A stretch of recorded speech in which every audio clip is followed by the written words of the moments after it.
Okay, welcome back to a excuse me, got a little bit of a cold here, but welcome back to another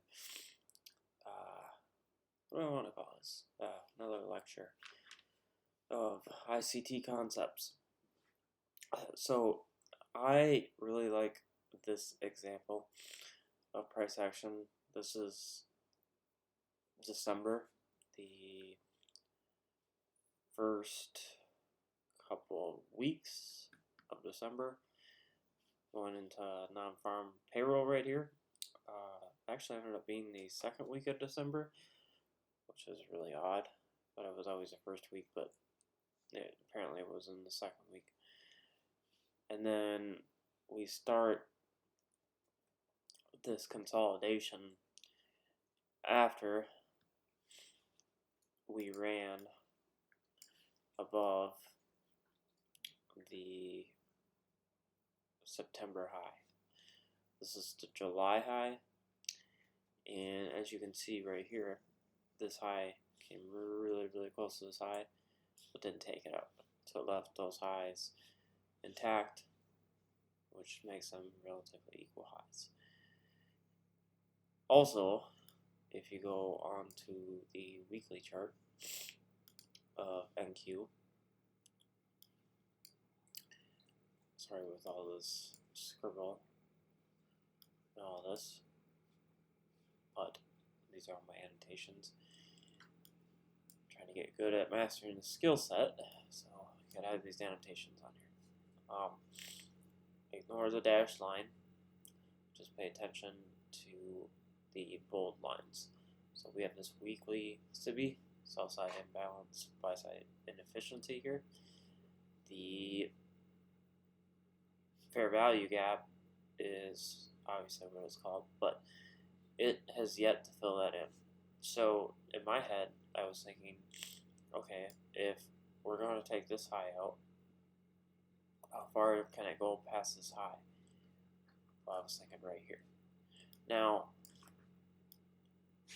longer term, really longer term, if we get above this fair value gap high, like let's say we go up, close outside of it, possibly come down, touch a support at consequent encroachment, and we find support there, or even not even that. Like, I would prefer that we just find support at the high end and we don't even go to consequent encroachment. You could see that it's leaving, potentially, not guaranteed, but it is potentially forming a fair value gap on this candle. So we went past last week's high. Let's look up at the top left hand of your screen, look at the high of the candle, and then look at this candle. And you can see it's going past that candle, making a fair value gap. Obviously, the next candle has to open up, close, and not come down and reach and close that in.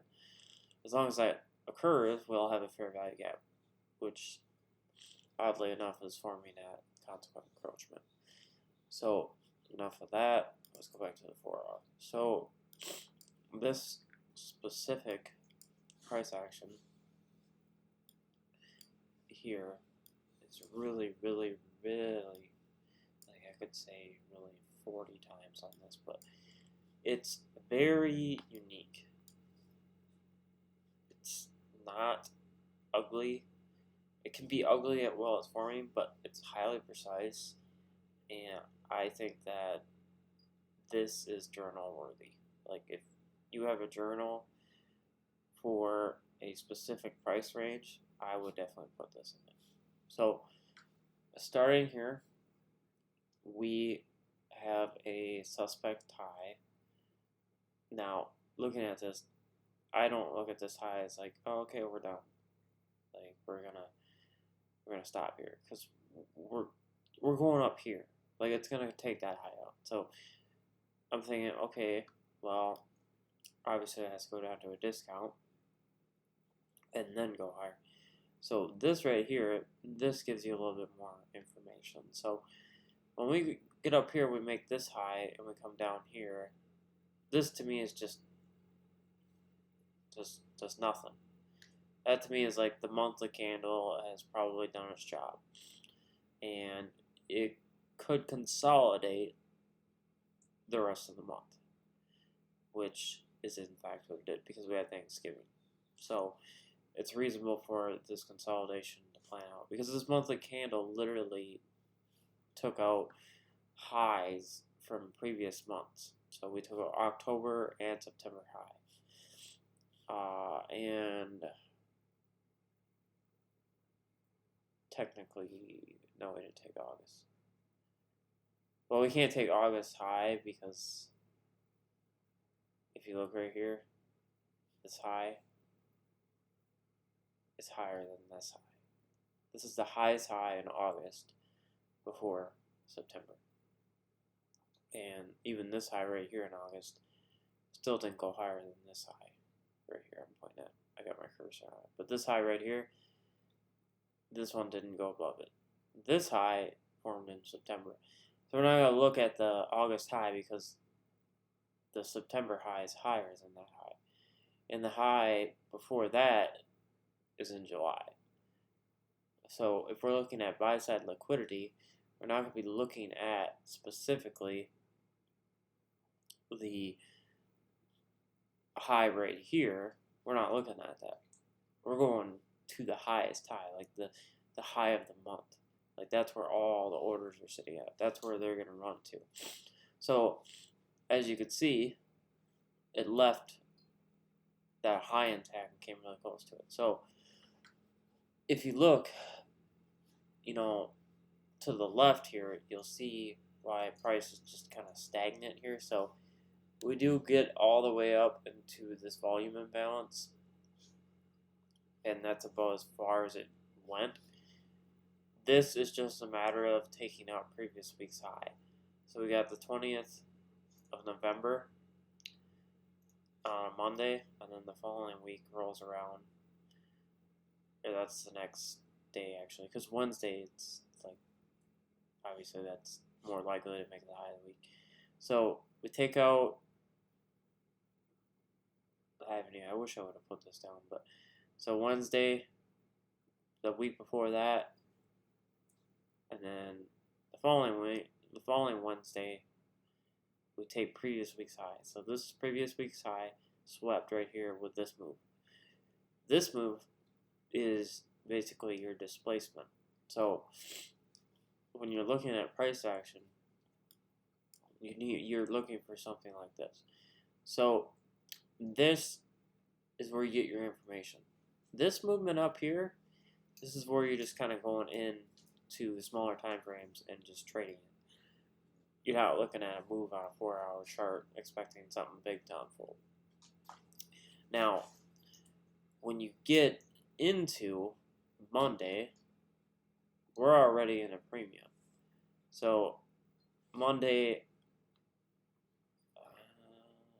Sunday, 6 a.m.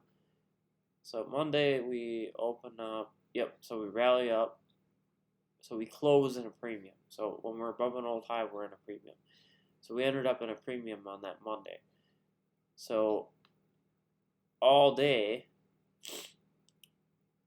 we sat up above here. And then when we got into the close, which is around 5, 6 o'clock.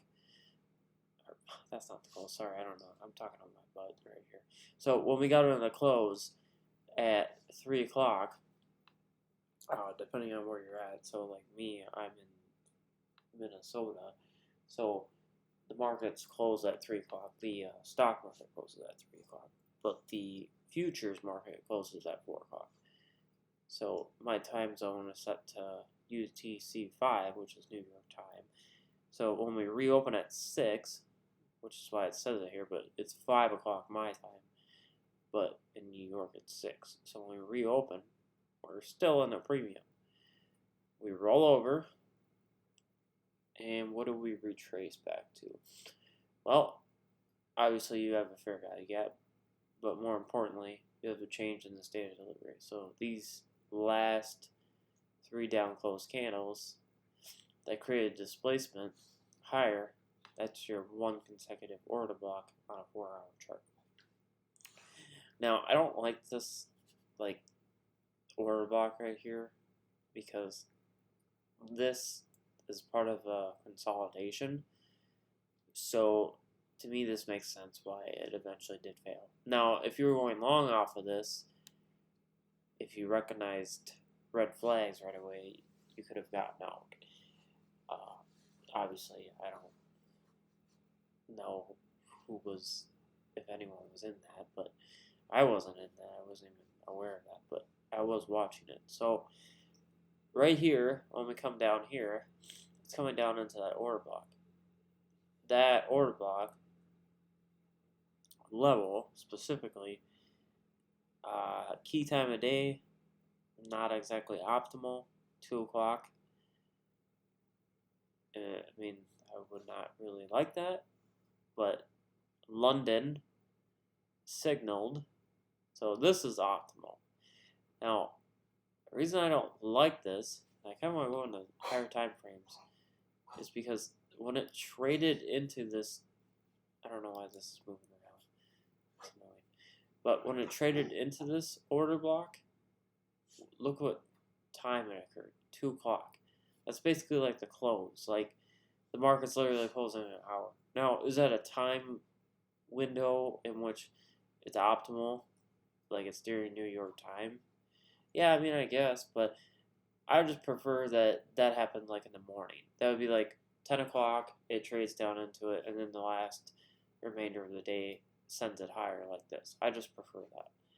But that doesn't really matter, because price is price. It's all fractal. It occurred at this time, but during London, that's when that order block was used as real support to send us higher above previous day's high, which is logical. And then obviously on Tuesday's a sloppy day because it's already basically it's came down in the morning to a higher time frame level, so the afternoon obviously chopped around.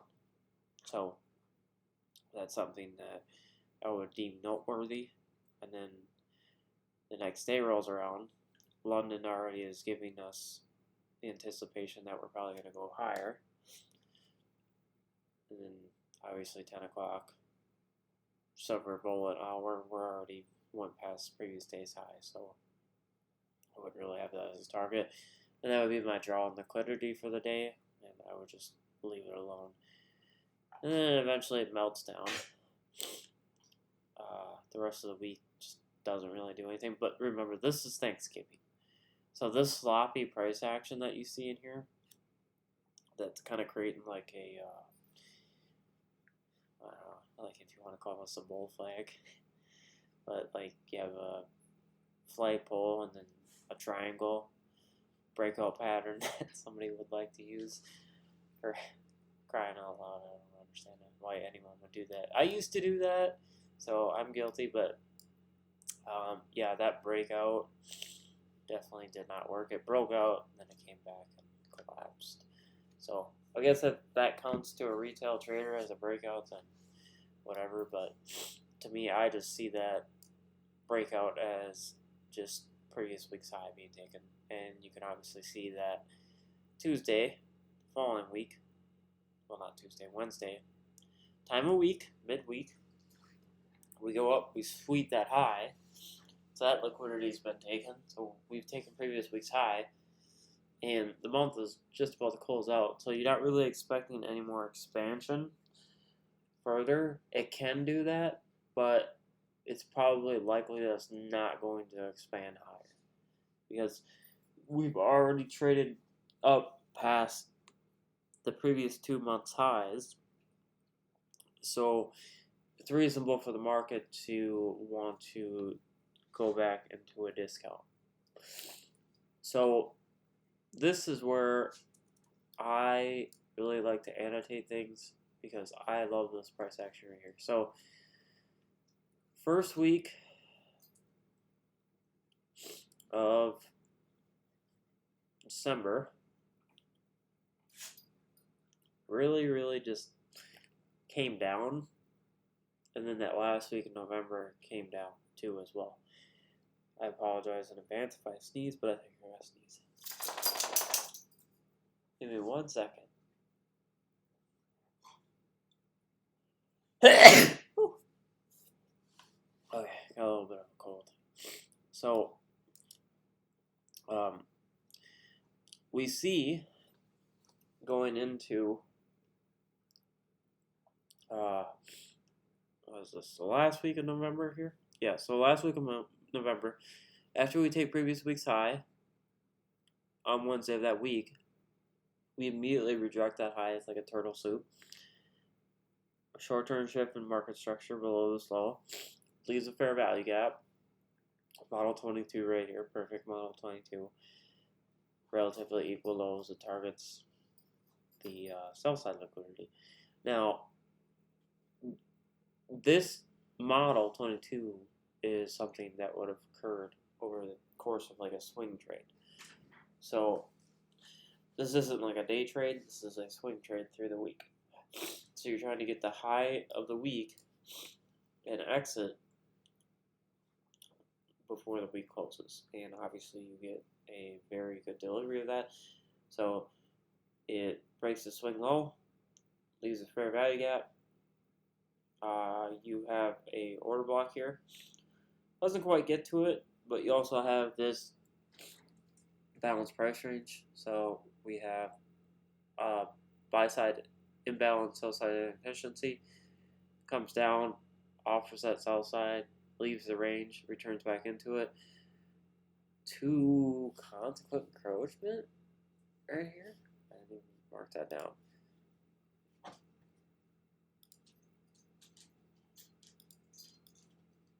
Oh, that's nice.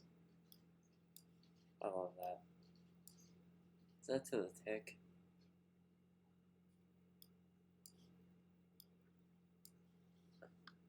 Like, I gotta see if that's the tick.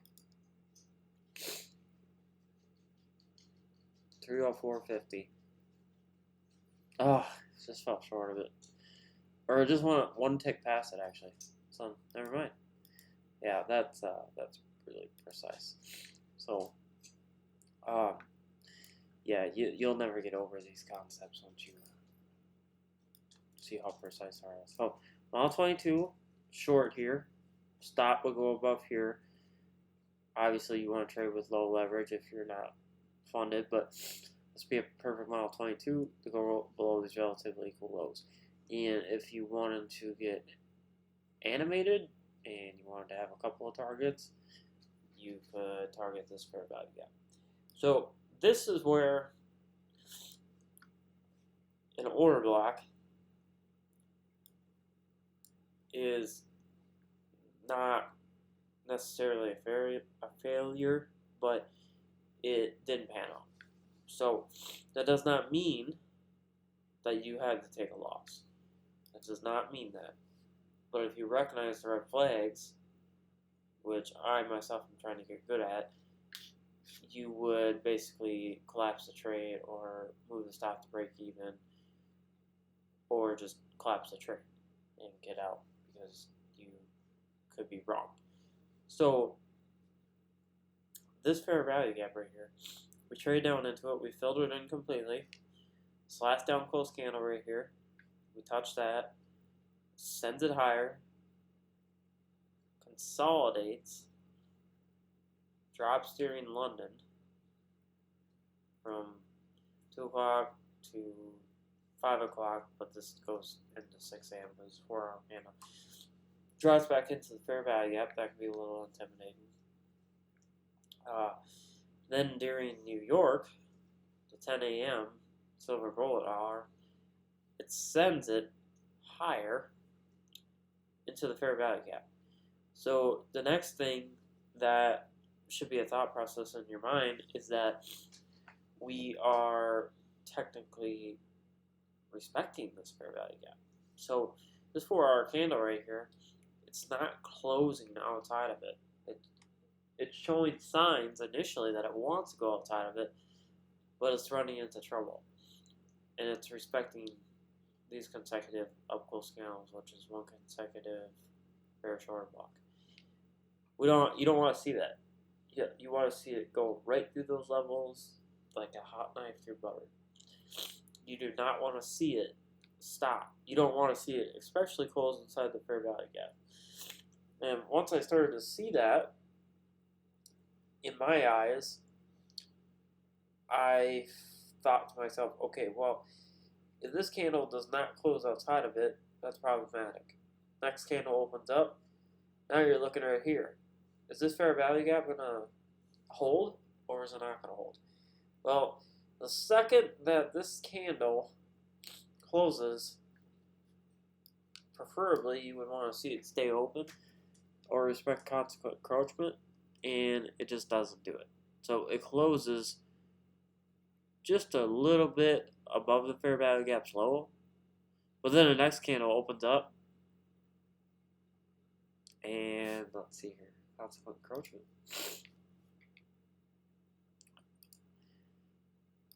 Nope. Yep. So it respects consequent encroachment. That is really, really telling me that it's having troubles staying afloat right here. It's having troubles being supported by this fair value gap. So if it's having troubles here, that's where you're just like, okay, I gotta get the heck out of this thing because it's gonna come back, stop you, or take your open profits. Now that does not mean that it can't tear off and go higher. It's just if you want to see and protect your risk and protect if you have any open profits and you just want to protect them and you're just really aggressive and you just want to keep your money, you want to keep your capital, preserve your capital, then yeah, you could look at this and be like, okay, this is problematic. Now this might irritate you a little bit, but the thing is you've already seen a candle close outside the fair value gap. It's already happened. So when this candle opens up and it trades higher, you might be thinking, oh, now it's going higher. It went higher. No. It's not going higher. It's going in to this fair value gap that is bearish. So all it's doing is going up in here to offer a potential short off of this order block, because this becomes a change in the state of delivery, this up close candle. This is also a balanced price range now because we've left it. So basically it's just offering a short. So followed by that, we close near the opening. Next candle basically shits the bed and goes lower into an obvious level. Because if it's not going to support this, and it's already showing a willingness to support it here, and this is a balanced price range now because if we've left it, it's going to go down here and attack this low and serve as a deeper discount. So if you're able to recognize that, you can save some capital, or just ultimately just not take the trade, or take a pyramid entry. If you were trying to go long in here, maybe you saw that and you're like, I'm not going to take a pyramid. Obviously, this isn't something that you should see as a pyramid. Once this candle closes and this one opens, it goes back outside of this fair value gap, I would not look at this as a pyramid, because that's like not bullish, because it's closing inside of it and it's not showing a willingness to support it. So that's also problematic. But eventually we have a actual turtle soup panel. So we have false breakover below an old low. As you can see here, it goes below it, changes the state of delivery, breaks the short-term high, market structure shifts bullishly, and we also have a fair value gap. So trades down into the bullish order block and sends it parabolic. So this would be your institutional order flow entry drill. If you were interested in participating in this move above this buy side and attacking the buy side liquidity that I mentioned earlier on in the video. This would be obviously your entry model. If you don't like that one, you can obviously use this one. And if you don't like that one, then if you're still targeting the July high that I mentioned earlier, you can use this one. And if you don't like that one, then I guess you're out of luck. So it's gonna take off without you if you don't like it. So one thing I noticed about this price action specifically that really confirmed that this market wants to go higher was, let's take a look here. S&P. That high right here got taken on NASDAQ. Or not the high, the low. This low got taken by NASDAQ. S&P, same exact low, failed to make that lower low. Which means that it's respecting this area, this BISI, as a balanced price range. I'm not going to get into that in too much detail, but ultimately the S&P confirmed that we're going higher and attacking this high. But you obviously can't see that because the contract is not there anymore. But you also have to look at the charts and see for yourself it's still there at a 4-hour chart. But I wanted to talk about a couple more things. Just ignore all the stuff to the right. This is just annotations for me for later on and are subject to change based on price action. So I wanted to talk one last thing because this really stood out to me as a light bulb moment. So breakaway gaps that remain unfilled. As you can see here, I say remain unfilled, ICT bullish breaker. So I saw him do a video a long time ago where he would talk about how a certain pair, the Euro USD, I think it was, there was a 4-hour fair value gap, and he said ideally left unfilled. And I'm trying to get better at identifying that. I think that this right here would be a eyeball opening moment for a lot of people that are trying to learn why they don't fill in. But the order flow that I'm going to show you on the hourly chart really spills the beans on why this one did not fill in completely. So a breaker is an order block as well, but it's a breaker block.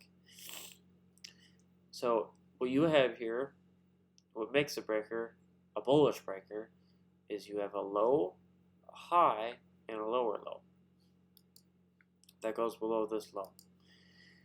I lost my mouse thing here. So it went below this low. Yes, it went below this low as well. But in our head, like regardless, if we trade above this high, this automatically will become a breaker. So even if it only went below this low or this low and did not go below this low or this low, it just, let's say it found support right here, this became an inversion level and it took off and took it out, it still would have been a bullish breaker regardless. Now it would not have panned out maybe the same way, maybe it would have panned out differently, I don't know. That didn't happen. So this up close candle, the last one, that opening price, will extend that over in time, and you can actually extend the whole darn thing over, specifically the last one, and you'll get your breaker. I know it's red, doesn't seem like it should be red, it should be green, but is what it is. So you'll notice that this fair value gap right here, it did not fully fill. And to be honest with you, I think it hit consequent encroachment, which is a key level, and that was it. I don't know, though. I'm not going to draw a Fibonacci anyways to do that. But the reason why this stayed open is because look at the hourly chart. So this is a low, this is the high of it. This is the only fair value gap inside the hourly chart. This down close candle is a bullish order block. So this down close candle is the last line of defense for this fair value gap. So if this fair value gap is going to get traded through, it needs to get through the mean threshold of this candle. I just prefer that it just stops dead in its tracks at the opening. I don't want to see it go down low. That's just, I don't want to see that. I would rather just see it go to the high and then stop. Preferably the wick, that last, the highest price. And it does do that and it turns around. The reason why I don't want to see it go down here is because that's just not clean price action to me. So you'll also notice that this price action from the low of the fair value gap to the high of it, do you see any inefficiencies down here? No, you don't. There's a little one right here, a little tiny one right here, but that's about it. And then you have this one here, but that is literally in a premium of the fair value gap. So you want to get into the discount. So the discount is below 50% of the fair value gap. This is discount. This fair value gap is discount. So if you take a Fibonacci, anchored right here and right here, goes right through it, mohawks right through it. Look at the respect. Sends it way higher. And then you go back to a 4-hour chart, and you'll see that it does in fact respect it. And also, it respects this one too. So that one doesn't really matter though. That's too deep in or too much on a premium. This one is at a discount. So ultimately, that's why that stayed open. Because this is balance. This bullish order block. It's going to trade to that, and it's going to send higher. It does not need to go low of it. That's how it doesn't need to do that. It just needs to go down here. And if it doesn't do that, and it starts to trade into this order block, then it's problematic. It's probably going to retrace deeper into this one, which would be not optimal because of the breaker. You don't want to see that because you're expecting higher prices. So ultimately, that is one of the last things that I wanted to talk about that I noticed, because it was really satisfying to see that. But so far we've had higher prices into the fair value gap across CE right here. This is a little bit sloppy. I prefer, it doesn't need to do this, but I do prefer that it stays above this and finds support in here and then sends it higher. Don't really like the idea of it getting down here to this order block, because the 4-hour, that's bullish order block. I think it should find support there, and that aligns rather nicely with this fair value gap. If that can send us higher into here, I think tomorrow will be a big range day. Not super big, but it'll be a nice delivery to the upside. Because realistically speaking, once the Dow, in my opinion, breaks, which it already has, yeah, it already broken that high. So last week's high, it's already broken that. I want to see some really, really nice up movement. It can lollygag tomorrow and then close the week Friday, but I really, really would like to see it just climb up there and just run up there. It's going to be a little bit tricky because we are in a premium. We are above an old high.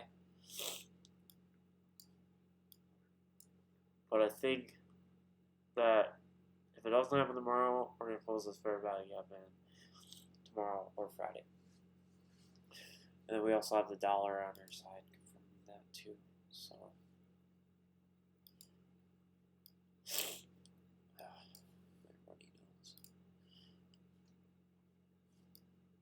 very, very heavy in here. A lot of displacement from the past couple of weeks.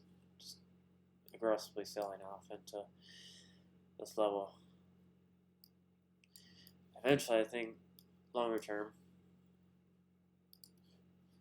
as long as the dollar does not find support here in this fair value gap, this is all efficient. Right here, little pocket right here that's not efficient. Could find support there, although I expect it to just come down in here, attack these lows. So as long as we keep going lower and not respecting this fair value gap, just leaving it, then that would be great.